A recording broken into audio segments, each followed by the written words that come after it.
Como mi último hit musical fue un auténtico fiasco, Libro lectura a propósito año nuevo. he decidido que no voy a cantar jamás, nunca más en mi vida, ni siquiera cuando me meta en la ducha voy a cantar. Al que obra más se le pudre el tamal. ¡Ey, esto tiene pegada! Al que obra más se le pudre el tamal. ¡Vamos México! Al que obra más se le pudre el tamal.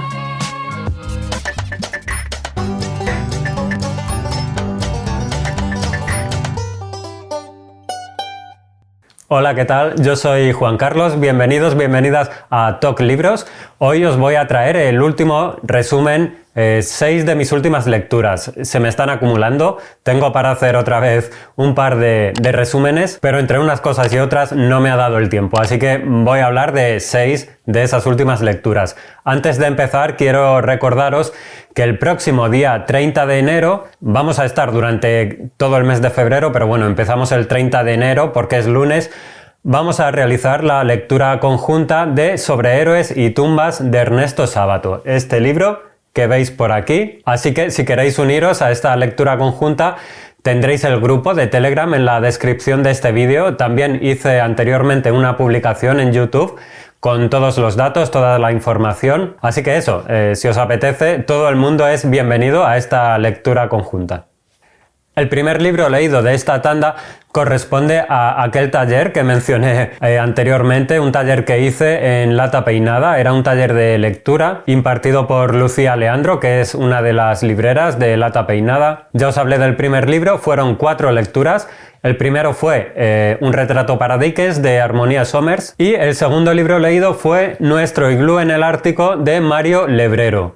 Este libro fue publicado en 2012 y se trata de una compilación de relatos de este autor uruguayo, escogidos por Ricardo Estrafache, que es el que realiza la introducción de este libro. En estos relatos vamos a apreciar ese universo tan peculiar, surreal a veces, loquísimo siempre, que hacen de Lebrero un narrador único. Un ejemplo de uno de los relatos. Una parturienta da a luz una luna en la cual se desarrolla una carrera ciclista. Las comadronas juegan a voleibol con la luna mientras los médicos penetran a la mujer que acaba de dar a luz, que por cierto es también uno de los ciclistas, haciendo que su voz se divida en 2 géneros. ¿Qué? ¿Cómo os habéis quedado? Pues igual que yo, ¿no? Bueno, el libro está lleno de locuras de este tipo, pero también hay narraciones un poquito más convencionales. Quiero destacar 3 relatos. El primero de ellos, si no recuerdo mal, es el primero del libro, se llama El sótano, que empieza con una frase. Era un niño que vivía en una casa muy grande.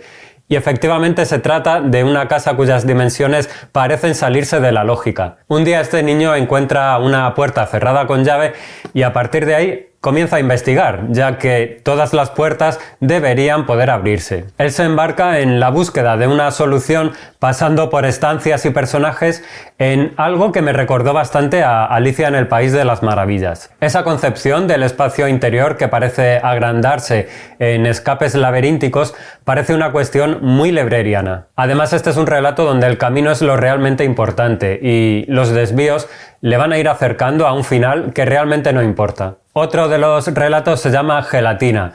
Esto es algo así como una distopía donde una especie de gelatina mortal cubre buena parte de la ciudad. Los lugares donde esta gelatina no llega están hiperpoblados, tanto que parece el metro en hora punta. Hasta el punto incluso de no poder dormir sin estar en contacto con otro cuerpo humano. Esto es una profunda reflexión sobre la soledad, la muerte y los ideales casi imposibles de alcanzar. Posteriormente, en Los muertos, un tipo escucha como un inquilino de la casa donde él vive se pega un tiro. Piensa que tiene que avisar a la policía, pero se instala en un discurso interno donde duda del momento en que debe avisar. Y mientras el tiempo va pasando y su monólogo se retrae incluso a recuerdos anteriores, creando con sus pensamientos un juego de muñecas rusas que no parece ir a ningún lado.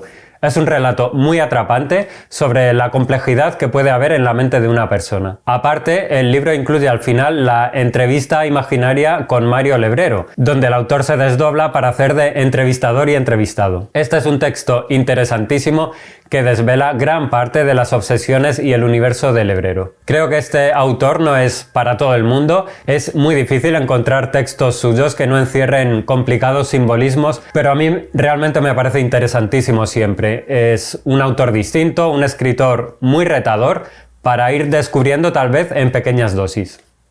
El segundo libro que os traigo hoy es el tercer libro que leímos en aquel taller. Se trata de El presidente de César Aira. Esta es una de sus últimas novelas, publicada en 2019.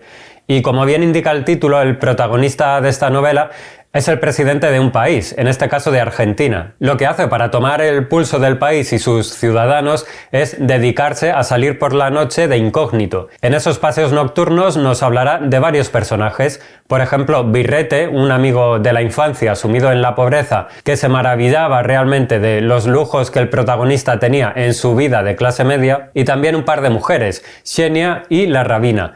La primera era algo así como una amazona que protagonizaba sus sueños eróticos, y la segunda su novia, que tenía el superpoder de salir adelante sin ningún tipo de ayuda, lo cual es un caso de estudio científico para este presidente. Como vemos y percibimos, aquí hay una clara diferenciación de géneros. Son las mujeres, los personajes fuertes, las que tienen el poder de comandar sus propias vidas, y sin embargo los hombres aquí se muestran débiles, como este Birrete, que estaba sumido en esa pobreza que le ahogaba, o el mismo presidente, que parece no querer inmiscuirse en los problemas del país y se inclina por un inmovilismo absoluto, casi como un niño esperando que mamá le haga la comida. Importante también indicar que el presidente que nos muestra Aira es un hombre austero, sin ningún tipo de lujo o comodidad, que parece hacer de la soledad algo propio y característico, y que realmente se muestra interesado en los habitantes más humildes del país y tiene la suficiente curiosidad como para buscar una solución a esos problemas, pero sin tomar parte en la ejecución de la misma, como he dicho antes. Aquí la diferencia de clases parece estar simbolizada en el día y la noche, siendo el día sinónimo de opulencia y la noche de pobreza. Yo no sé por qué tenía la idea de Aira como un escritor sencillo, y la verdad no esperaba encontrar una narrativa que tiende también hacia lo extraño, hacia lo oculto que la superficie no deja mostrar. Aira es un autor muy prolífico que publica normalmente varios libros al año. Suelen ser libros cortitos, como este El presidente, que no recuerdo, pero sí, apenas sobrepasa las 100 páginas, así que probablemente vuelva a este autor, que me ha parecido muy curioso. No nos movemos de Argentina para hablar del siguiente libro. Se trata de Acá todavía, de Romina Paula. Esta es una novela que se divide en dos partes muy diferenciadas. En la primera, Andrea, que es la protagonista, está en los 30 y pocos y la conocemos cuando su padre está ingresado en el hospital con una enfermedad grave. Ella pasará allí muchísimo tiempo en el hospital, casi preguntándose qué hace allí su padre, si ella lo ve bien, y en ese lapso de tiempo conocerá a Rosa, la enfermera que cuida a su padre y por la que parece sentirse atraída, y algo más tarde conocerá al exnovio de la enfermera, por el que también se sentirá atraída. Bueno, ese tiempo de hospital, de indefinición emocional y sexual, de dejarse llevar por la deriva, servirá para dar pie a la segunda parte, que sucede un tiempo después. En esa segunda parte, Andrea viajará a Uruguay para encontrar a uno de los personajes que aparecía en esa primera parte, ya que algo que no puedo desvelar sucedió. Esta vuelve a ser una parte de incertidumbres, pero en esta ocasión también de libertad, la que tal vez le faltaba en ese hospital que ejercía de prisión, pero también de alguna forma de hogar. Me ha resultado una novela muy interesante por el contraste y a la vez las similitudes que se aprecian en ambas partes. Y también en la manera en que Andrea, la protagonista, va encontrando el camino a seguir dando palos de ciego continuamente. Me parece muy importante la decisión de la autora de posicionar a Andrea como un personaje que no se define en lo sexual, pero sí en lo vital. Aquí no es relevante si se acuesta con un hombre o con una mujer, sino más bien el papel que esas personas van a tener en su propia vida. Lo importante, bajo mi punto de vista, es tratar de normalizar a este tipo de personajes que se salen de los roles identitarios que tan encorsetados se encuentran aún en la ficción narrativa contemporánea. Además, Romina Paula no se conforma con ello e introduce un elemento que podríamos catalogar como paranormal. Eso no me lo esperaba. Este va a ser un hecho que obviamente no puedo desvelar, que abrirá la mente del personaje protagonista y que sorprendentemente no saca al lector del núcleo de lo que está leyendo. Con lo picky que yo soy para estas cosas, imaginaos, a mí no me gusta nada los toques fantásticos, tal vez paranormales en una narración realista, pero en este caso está muy bien llevado. Muy positivo también el final de la novela, con una suerte de comunión con lo natural, con lo instintivo. Me pareció un momento de unión entre el ser y el entorno que culmina perfectamente el libro. Por lo tanto, para mi gusto es una novela muy recomendable. Decir que en España se puede encontrar publicado por la editorial Barret y en Argentina por la editorial Entropia, así que probablemente no tengáis demasiado problema en encontrarla. También se encuentra en digital, por supuesto. Vamos con otro de esos libros especiales, mi segundo José Donoso. En este caso hablamos de El lugar sin límites, publicado originalmente en 1966. Aquí la Manuela es un travesti que junto a su hija, la japonesita, son las dueñas del prostíbulo de un pequeño pueblo chileno. Un día vuelve al pueblo Pancho Vega, vaya nombre, ¿verdad?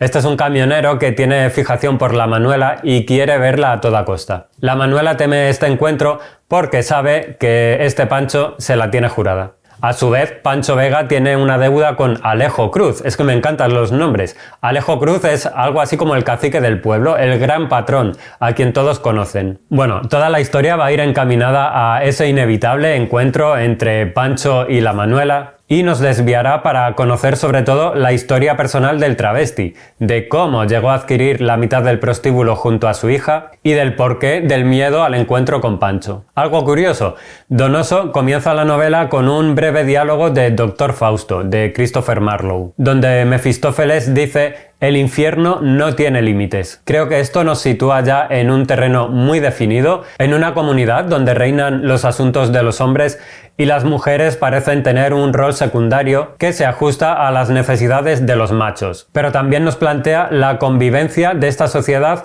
con otros mundos más indefinidos, con otros géneros e individuos que no se amoldan a lo establecido y solo quieren disfrutar de la vida conforme a sus propias reglas. Aquí el lugar es muy importante, actúa a modo de decorado como núcleo de una realidad muy focalizada, pero no como un escenario, sino más bien como un limbo cuyas leyes no se inscriben al paraíso ni al infierno, sino que tiene su propia entidad y no necesita transformar su espacio. El miedo es tal vez el gran motor que mueve las piezas de esta obra. El miedo a un encuentro que supone la exposición pública, el mostrarse tal cual uno es ante quien tal vez no lo acepte, el miedo a los prejuicios y al encorsetamiento.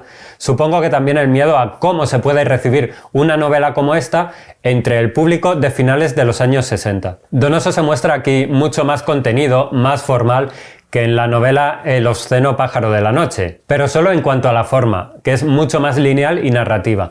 El fondo es otra cosa, y ahí creo que no tienen nada que envidiarse una y otra obras. Me ha parecido una novela casi teatral, con tintes de western, de esa Manuela a lo Gary Cooper, temiendo el paso del reloj ante la inminencia de lo inevitable, y con párrafos que de repente se muestran bellos como ellos solos. Es que Donoso escribe muy bien. Me parece una novela breve, pero importante, de un autor, José Donoso, que no da puntada sin hilo. Vamos con una de las novelas que se coló entre lo mejor del 2022. Estoy hablando de Fiebre de Carnaval, de Juliana Ortiz Ruano. Curiosamente, esta es la primera novela de esta poeta de Esmeraldas. La protagonista es Ainhoa, una niña que crece en un lugar cálido y amoroso, pero también lleno de escombros y violencias, y nosotros seremos testigos de sus vivencias a base de recuerdos. Un papá inflable, una mamá de agua, una abuela que es maminela, que es como un árbol que sostiene la casa y la familia.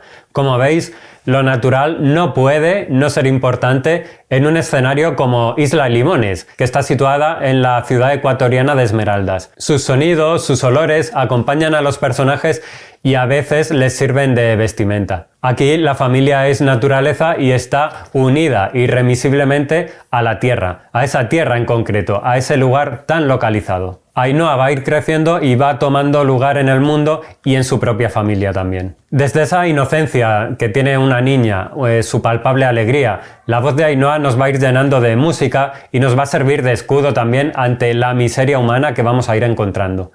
En su crecimiento y aprendizaje se impone la sabiduría de las mujeres esmeraldeñas. Esa sabiduría que no está en los libros, no se encuentra allí, sino en la propia vida y en la experiencia vital. Sabiduría que abarca desde las creencias personales, religiosas o espirituales, hasta las maneras en que hay que tratar de evitar ciertas violencias que parecen inevitables. El carnaval, al que hace alusión el título, es un evento muy importante para los habitantes de Esmeraldas, y es que una vez al año, a ritmo de música, se exceden los sentidos y los comportamientos. Aflora el instinto animal para barrer la decencia casi como un tsunami. En el carnaval se expanden las conciencias, pero lo hacen en todas direcciones y sin freno ni guía alguna. Este carnaval altera un poco la conciencia de Ainhoa, que a partir de entonces parece tomar otros derroteros. Bueno, la autora demuestra muchísima habilidad, es capaz de contar una tragedia desde la alegría en el tono narrativo, me parece magnífico, y ese choque entre el fondo y la forma repercute de manera muy positiva en el lector. Por supuesto, la poesía no falta. Juliana Ortiz escribe bellísimo y puede incluso mezclar sus versos en prosa con elementos como la escatología. Me parece una novela sorprendente que se pierde de manera muy positiva por los caminos que toman los pasos de la niña protagonista. Hoy en día es muy difícil, parece que la literatura se está convirtiendo en un producto de consumo rápido, de usar y tirar, pero realmente espero que Fiebre de Carnaval pueda tener un largo recorrido y pueda ir encontrando y seduciendo lectores. Vamos con el último libro de esta tanda de 6. Se trata de La vida privada de los árboles de Alejandro Zambra, publicado originalmente en 2007. Este es el tercer libro que leo de este autor chileno tras Bonsai y poeta chileno. Y es Bonsai precisamente la novela, la obra que se puede emparentar en muchos sentidos con La vida privada de los árboles. De hecho, incluso hay alguna edición que contiene ambos textos. Son novelas, ambas de menos de 100 páginas, y creo que se pueden aglutinar perfectamente en un solo tomo. Bueno, esta novela es básicamente la expectativa de Julián, que espera una noche a que su mujer vuelva, ya que el tiempo pasa y no vuelve. En esa espera, Julián se arma un soliloquio mental de los posibles escenarios que el hombre imagina que han sucedido o pueden suceder. Además, él está cuidando a la hija de su mujer, él es su padrastro, y esa relación es muy importante entre padrastro e hijastra, y es algo que desarrollaría posteriormente con mayor profundidad el autor, y con más páginas también en Poeta chileno. Y es que es muy interesante, un padre que es padre sin serlo, una hija que es hija sin llegar a serlo,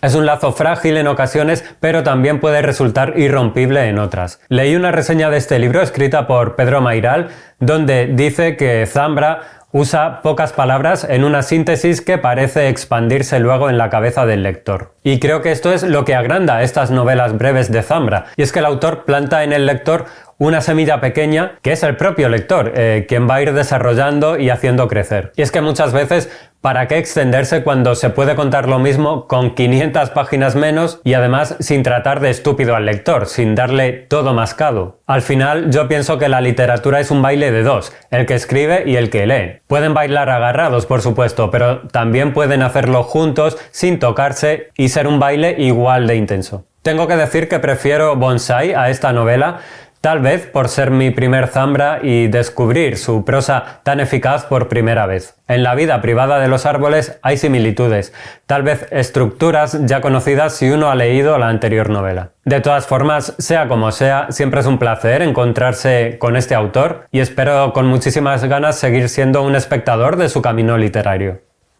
Estas han sido mis breves impresiones sobre estos 6 libros.